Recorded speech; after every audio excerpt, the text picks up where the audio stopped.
अस्सलाम वालेकुम स्टूडेंट्स, कैसे आप सब। उम्मीद है आप सब खैरियत से होंगे। तो हम जो है क्लास 9 और मैट्रिक को डिडक्टिंग रिड्यूस सिलेबस के हिसाब से समझा रहे। तो ये चैप्टर नंबर 11 हीट है। इसके अंदर जो मैंने आपको पहले ये सारे थर्मामीटर्स के बारे में बता दिया था, मरकरी थर्मामीटर और जो 3 केल्विन वगैरह है वो सब मैंने आपको समझा दी थी। अब इसके बाद हमारे पास थर्मल एक्सपेंशन एक दिया गया है। हमारे पास एक टॉपिक है, इसके अंदर बोल दिया ऑलमोस्ट ऑल मटेरियल बॉडीज़।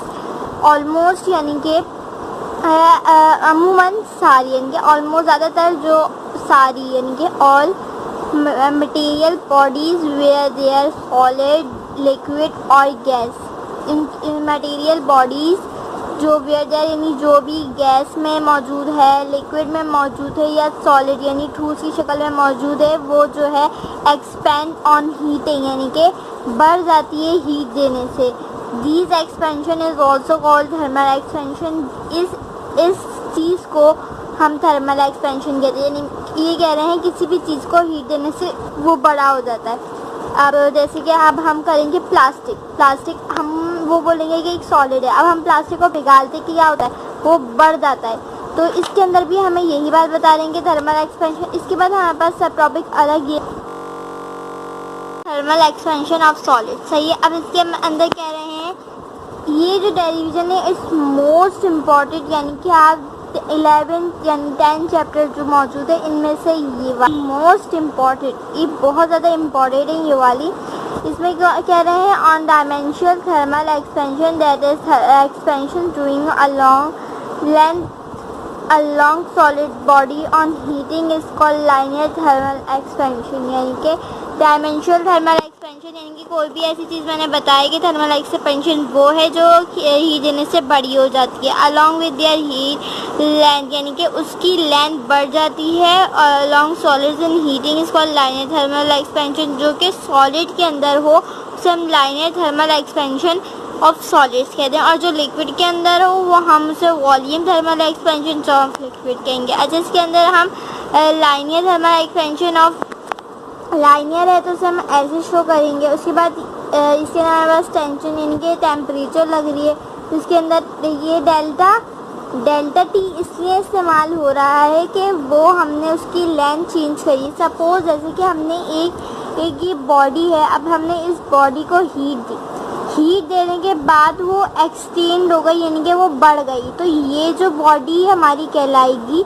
ये हमारे पास L2 कहलाएगी और ये L1। और ये जो हमारे पास ये बॉडी एक्सटेंड यानी कि बड़ी हुई है, यानी कि इस बॉडी ने अपना वेट अपनी लेंथ चेंज करी है, तो हम इसे डेल्टा L से शो करेंगे। यानी कोई भी चीज़ चेंज हो जाती है उसको हम डेल्टा L से शो करते हैं। उससे हमारी चेंज होने के बाद जो शेप आती है वो L2 यानी कि कोई भी अल्फ़ाबेट 2 कहलाता है, और उससे पहले की जो पोजीशन होती है वो 1 कहलाती है।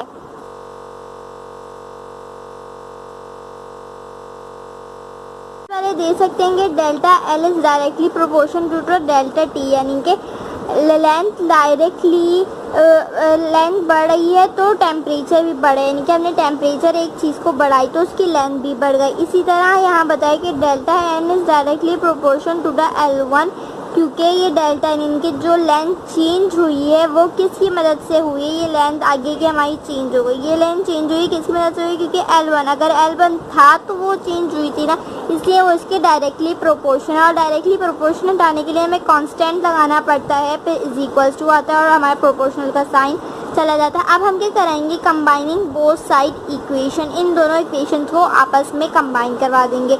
Delta L alpha L1 multiply by delta T जब हमने कंबाइन कराया तो हमारे पास ये डायरेक्टली प्रोपोर्शनल का साइन आ गया, इस मल्टीप्लाई बाय डेल्टा T।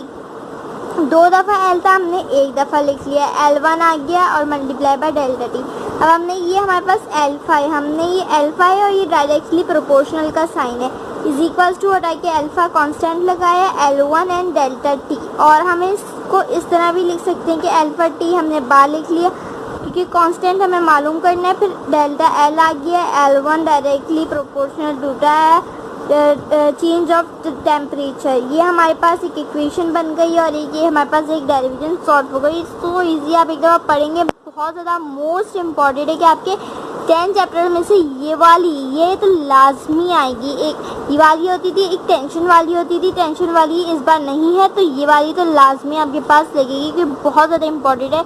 हमेशा पिछले जितने पेपर्स हुए हैं उनमें ये वाली डेरिवेशन इन तीनों में से कोई ना कोई एक लाजमी आती थी। तो आपको आई होप आपको समझ में आया हो। तो अगर समझ में आया तो मेरी वीडियो अच्छी लगी तो लाइक करिएगा, सब्सक्राइब करें और चैनल में कमेंट करना ना भूलें। मिलती हूँ नेक्स्ट वीडियो में। अल्लाह हाफिज़।